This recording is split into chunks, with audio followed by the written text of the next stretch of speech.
10 సంవత్సరాలు పట్టింది చంద్రశేఖరరావు అన్నట్టు ఆయనకు బదనాం కావడానికి. కాంగ్రెస్ పార్టీకి 12 నెలలు సరిపోయింది. ఆయన 10 ఏళ్ళలో ఎంత బదనాం అయిందో వీళ్ళు 12 నెలల్లో అంత బదనాం అయ్యారు. There is nothing to speak about Congress or TRS.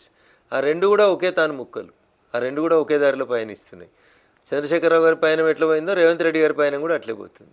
మేము ఆర్టీసీ మహిళలకు ఉచిత బస్సు సౌకర్యం కల్పించాము, రుణమాఫీ చేశాము, రేపు సంక్రాంతికి రైతు బంధు కూడా మేము రిలీజ్ చేయబోతున్నాము. ఇవన్నీ ప్రతిపక్షాలకు కనిపిస్తలేవా? రైతు భరోసాకి ఇంకా క్లారిటీ లేదు. రైతు భరోసాకి ఇచ్చేందుకు పైసలు లేకపోతే మొన్న టీజీఐఏసీసీకి సంబంధించిన 400 ఎకరాల భూమిని ఢిల్లీకి తీసుకొని వచ్చి కేంద్ర ఆర్థిక శాఖ మంత్రిని కలిసి కిషన్ రెడ్డి గారిని కలిసి బతిలాడి రాష్ట్ర ప్రభుత్వం నడిచే పరిస్థితి లేదని 10,000 కోట్ల రూపాయలు తీసుకొచ్చుకుంది రాష్ట్ర ప్రభుత్వం. ఇంకా రైతు భరోసా గురించి వాళ్ళ దగ్గర ఎట్లాంటి డాక్యుమెంట్ లేదు. వాళ్ళకి ఎవరికి ఇవ్వాలనో తెలియదు, ఎట్లా ఇవ్వాలనో తెలియదు. వాళ్ళకి మహిళలకు ఉచిత బస్సు ఇచ్చినాం. వీళ్ళు ఏమైనా టికెట్ పైసలు ఇస్తుర్రా? ఆర్టీసీకి నెలకి ఎన్ని టికెట్లు కొడుతుర్రా అని పైసలు ఇస్తుర్రా? వీళ్ళు ఆర్టీసీ మీద అదనం భారం మోపుతురు. మీరు ఆర్టీసీకి ప్రభుత్వం చెల్లించాల్సిన బకాయిలు చెల్లిస్తుర్రా అని నేను మీకోసం చెప్తున్నా, తెలంగాణ సమాజం కోసం చెప్తున్నా. 20,000 కోట్ల రూపాయలు సింగరేణికి బాకీ ఉంది ప్రభుత్వం, కట్టుమనన్నారు రేవంత్ రెడ్డి ప్రభుత్వం. 20,000 కోట్ల రూపాయలు సింగరేణికి బాకీ ఉంది, కట్టుమను. అట్లా ఆర్టీసీకి కూడా 5,000 కోట్లు 10,000 కోట్లు బాకీ చేసి ఆడ ఎత్తేసిపోతారు వీళ్ళు ఆర్టీసీ బస్సులలో ఫ్రీ ప్రయాణం ఇస్తే వీళ్ళు ఏమైనా టికెట్ పైసలు ఇస్తుర్రా? ఆర్టీసీని కాపాడుతుర్రా వీళ్ళు? ఆర్టీసీని ఏమైనా రక్షిస్తుర్రా వీళ్ళు? సేమ్ సింగరేణికి ఎట్లయితే 10 ఏళ్ళు ఆయన పాలించి 20,000 కోట్లు అప్పులు చేసి ఆయన పోయిండు, వీళ్ళు రేపు ఆర్టీసీ పేరు మీద వీళ్ళు 10,000 కోట్లు చేసిపోతారు అంతే. అంతకుమించి వీళ్ళు చేసింది ఏముందన్న గొప్పగా? కేంద్రంలో బీజేపీ అధికారం ఉంది. తెలంగాణ నుండి 8 మంది ఎంపీలు, 2 మినిస్టర్లు ఉన్నారు. రాష్ట్రానికి రావాల్సినటువంటి నిధులని, రాష్ట్రానికి రావాల్సినటువంటి డబ్బులని మీరు కొట్లాడి తెలంగాణ తెప్పియచ్చు కదా. ఇప్పుడు మేము వద్దంటే, మేము ఆపగలిగితే, నిజంగా మేము అట్లా చెడు పని చేయాలనుకుంటే నీకు 10,000 కోట్లు ఎట్లా వస్తుండే రేవంత్? నువ్వు ఇలా సంక్రాంతికి రైతు భరోసా ఇస్తుంటున్నావు కదా, ఈ 10,000 కోట్లు అప్పే కానీ ఏడికెళ్ళి వస్తుండే అన్న? ఏడికెళ్ళి వస్తుండే? ఇప్పుడు RRR అని ఒక ప్రాజెక్టు ఉత్తరం వైపు టెండర్ పిలుస్తూ ఉన్నారు, సుమారు 8,000 కోట్లు. కేంద్ర ప్రభుత్వమే కదా టెండర్లు పిలుస్తుంది, కేంద్ర ప్రభుత్వం కదా పైసలు ఇస్తుంది. మరొకవేళ నీ మీద అన్యాయం చేస్తుంటే ఎందుకు వస్తుంది? ఎందుకు వస్తాయన్నా ఇవన్నీ? నేషనల్ హైవేస్కి అంతగానో ఎందుకు వస్తూ ఉన్నాయి? లక్షల కోట్ల రూపాయలు నేషనల్ హైవేలో పేరిట తెలంగాణకు ఎందుకు వస్తుంది? ప్రధానమంత్రి గ్రామీణ సడక్ యోజన కింద రోడ్లు ఎందుకు వస్తున్నాయి? సిఆర్ఎఫ్ కింద సెంట్రల్ రోడ్ ఫండ్ ఎందుకు వస్తుంది? మేము అట్లాంటి తప్పుడు పనులు చేస్తలేము. మేము అభివృద్ధికి ఇర్రెస్పెక్టివ్ ఆఫ్ పార్టీ సహకరిస్తుంది. నరేంద్ర మోడీ గారు ప్రధానమంత్రికి ఏం చెప్పిందంటే, టీమిండియా కెప్టెన్గా అన్ని రాష్ట్రాల ముఖ్యమంత్రులు నా టీంలో సభ్యులుగా ఈ దేశం అభివృద్ధి చెందాలని కోరుకుంటున్నా అన్నాడు.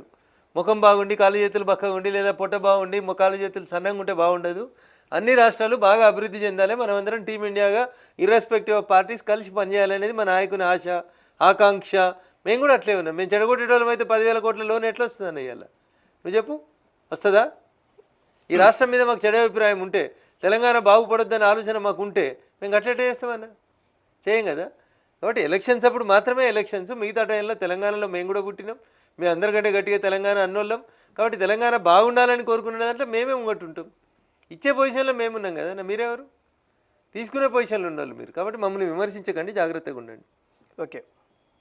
రఘునందన్ రావుది ఈ మధ్యకాలంలోనే పాస్పోర్ట్ రినివల్ కోసం వెళ్తే మీ పైన కేసులు పెండింగ్ ఉన్నాయి, ఆ కేసులు హైకోర్టులో దాచిపెడుతున్నారు అనేసి ఒక ప్రచారం బలంగా సాగుతుంది. నిజంగా రఘునందన్ పైన ఎన్ని కేసులు ఉండొచ్చు, ఎన్ని కేసులను దాచిపెట్టారు హైకోర్టులో? అంటే మిడిమిడి జ్ఞానంతో మిడిమిడి రిపోర్టింగ్ అంతా.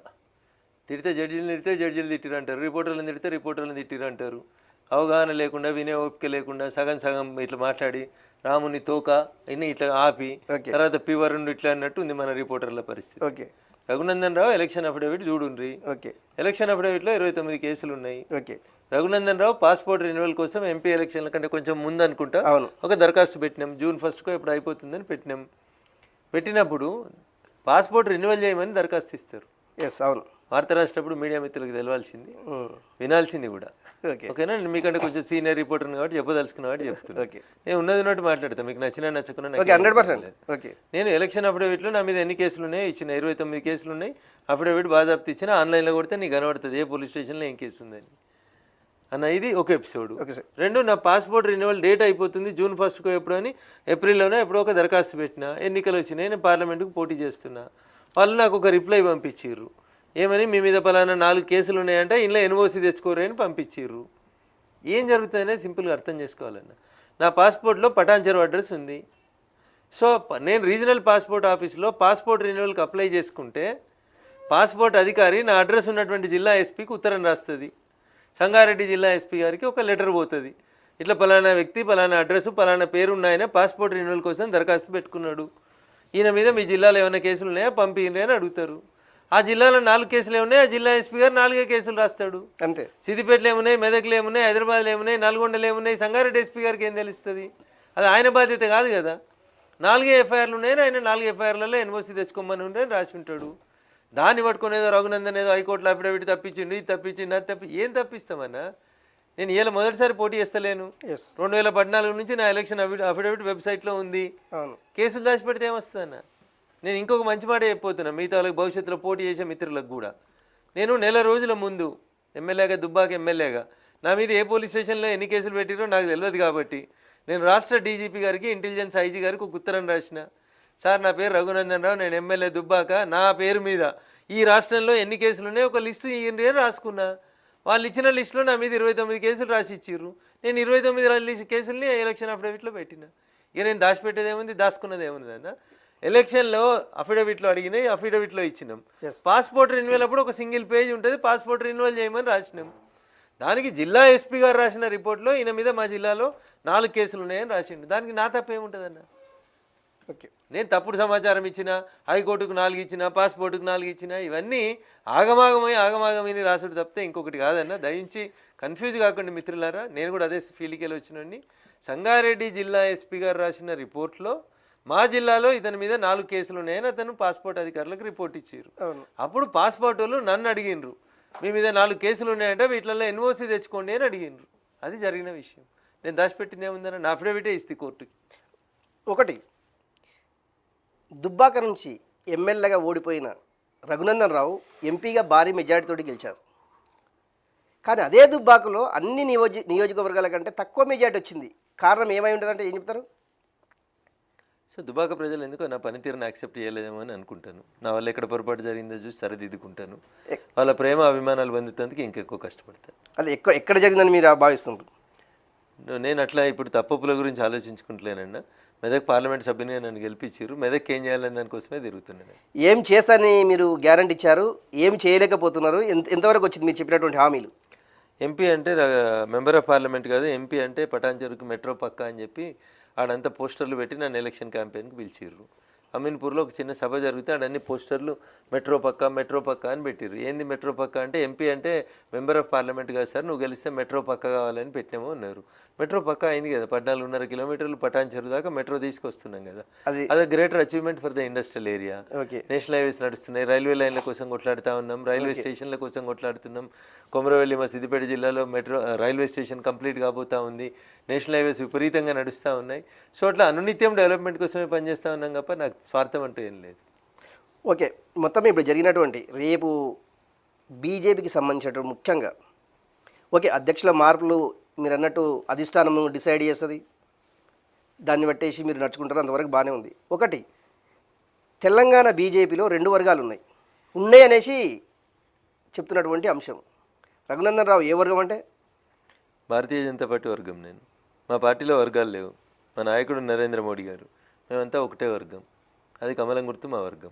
కమలం గుర్తుని సపోర్ట్ చేసే వాళ్ళంతా ఒకటే వర్గం, దాన్ని వ్యతిరేకించే వాళ్ళంతా మా శత్రుపక్షం. చివరగా మన జరిగినటువంటి పార్లమెంట్ ఎన్నికల్లో 8 మంది ఎంపీలుగా బీజేపీ తరఫున గెలిచారు. 2 సెంట్రల్ మినిస్టర్స్ ఉంటారు. కేంద్రం నుంచి రావాల్సినటువంటి నేషనల్ హైవేస్ కావచ్చు, రకరకాల దాని మీద ఎంతవరకు తెలంగాణకు తేగలిగే మీ అంటే ఈ ఎంపీలుగా దానిపైన ఎంతవరకు మీరు స్టేట్కి రావాల్సినటువంటి నిధులను తీసుకొస్తారు అనేసి మీరు హామీ గతంలో కూడా అక్కడ అంటే ఆ ప్రజలు కూడా ఇచ్చినటువంటి సందర్భం మనం చూస్తున్నాము. ఎంతవరకు దీనికి సాధ్యమవుతుంది అంటారు? అన్న, ఇప్పుడు 10 ఏళ్ళకులో ఒక కేంద్రీయ విద్యాలయం రాలే, ఒక నవోదయ విద్యాలయం రాలే. మనం 8 మంది గెలిచిన తర్వాత మన 7 నవోదయ విద్యాలయాలు ఇచ్చింది కదా కేంద్రం. 5 ఏళ్లలో ఒక్కొక్క నవోదయ విద్యాలయం కోసం 500 కోట్లు ఇస్తామని చెప్పింది కదా. వరంగల్లో మామనూరు దగ్గర ఎయిర్పోర్ట్ కోసం సర్వేలు జరిపిస్తూ ఉన్నాం కదా. మా అడుగులు ఎక్కడ ముందుకు పడతలేవన్నా. సహకరించాల్సిన రాష్ట్ర ప్రభుత్వం సహకరించినప్పుడు పనులు ఆలస్యం అవుతున్నాయి తప్ప. ఎయిమ్స్ కావాలి, వచ్చిందారా లేదా? ఎయిమ్స్. హార్టికల్చర్ యూనివర్సిటీ రావాలి, వచ్చిందారా లేదా? ట్రైబల్ యూనివర్సిటీ రావాలి, వచ్చిందారా లేదా? కోచిపేటలో కాచ్ ఫ్యాక్టరీ రావాలి, కాజీపేటలో కోచ్ ఫ్యాక్టరీ రావాలి. అది కోచ్ ఫ్యాక్టరీ పేరిట వచ్చిందా, రైల్వే యూనిట్ పేరిట వచ్చిందా, ఇంకొక పేరిట వచ్చిందా, వచ్చి రాలేదా? అరే మేము చేసినట్టు పని ఇంకెవరు చేస్తారు? నేను అందుకనే చెప్పిన, నరేంద్ర మోడీ గారు చెప్పిన మాట, టీమిండియా కెప్టెన్గా ఇర్రెస్పెక్టివ్ ఆఫ్ ద పార్టీస్ మేము సపోర్ట్ చేస్తాము అని చెప్పినాం. చేస్తున్నాం మేము. దానికి కోడిగుడ్డు మీద ఈకలు వీక్తే మేమేం చెప్తామన్న దానికి? We are committed for Telangana. మాకంటే గొప్పగా తెలంగాణ కోసం కొట్లాడిన వాళ్ళు ఎవరు లేరు మిగతా పార్టీలలో. We're for Telangana, at the same time we're for this country and for the party. మాకు nation first, party next, individuals last అని చెప్పి పార్టీలో పనిచేసేవాళ్ళం మేము. ఎవరు పడితే వాళ్ళు ఏది పడితే అది మాట్లాడితే ఎందుకు వింటామన్నా? ఎందుకు పడతాం? తప్పకుండా మా కమిట్మెంట్లో తప్పు లేదు. తెలంగాణ పట్ల మా కమిట్మెంట్ ఎప్పుడు తప్పదు. We are for Telangana and Modiji is for Telangana. రాష్ట్రంలో ప్రతిపక్షాలు విఫలమైనవంటే ప్రజా సమస్యలపై పోరాడంలో ప్రతిపక్షాలు విఫలమైనవి. నేనేమంటాను, కొత్తగా వచ్చినటువంటి ప్రభుత్వానికి కనీసం 6 నెలలు ఆగరా, ఏడాది ఆగరా అని మీరే అంటారు. అప్పటికైనా మాట్లాడుతూనే ఉన్నాం మేము. గవర్నర్ గారిని తీసుకుపోతున్నాం, హాస్టళ్ళల్లో తిరుగుతూ ఉన్నాం, హాస్టల్ పిల్లలు చచ్చిపోతుంటే స్పందిస్తున్నాం, హాస్టళ్ళలో నిద్ర చేసే ప్రయత్నం చేస్తూ ఉన్నాం, పిల్లల్ని కాపాడుకునే ప్రయత్నం చేస్తూ ఉన్నాం. మూసి మీద పోయి మూసిలో నిద్ర పడుకొని చూడరు ఒకసారి తెలుస్తుందని ముఖ్యమంత్రి ఎటకారం చేసి పోయి మూసిలో పరిరక్షణ కోసం ప్రజలకు ధైర్యం ఇచ్చేందుకు మూసిలో పడుకున్నాం. ప్రజా సమస్యలు ఎక్కడుంటే అక్కడ కొట్లాడుతున్నాం. కేంద్ర ప్రభుత్వం వడ్ల విషయం లోపల రాష్ట్ర ప్రభుత్వం ఆశించిన రీతిలో పనిచేస్తలేదన్నప్పుడు మేమే కోఆర్డినేట్ చేసినాం, కేంద్ర మంత్రులను పిలిచినాం. ప్రతి చోట మేమే స్పందిస్తున్నాం అన్న. ప్రతిపక్షాలు విఫలం అవడైందన్న. బూతులు మాట్లాడతలేకపోవచ్చు, బట్ ఒక నిర్మాణాత్మకమైనటువంటి ప్రతిపక్ష పాత్ర 100% భారతీయ జనతా పార్టీ పోషిస్తుంది.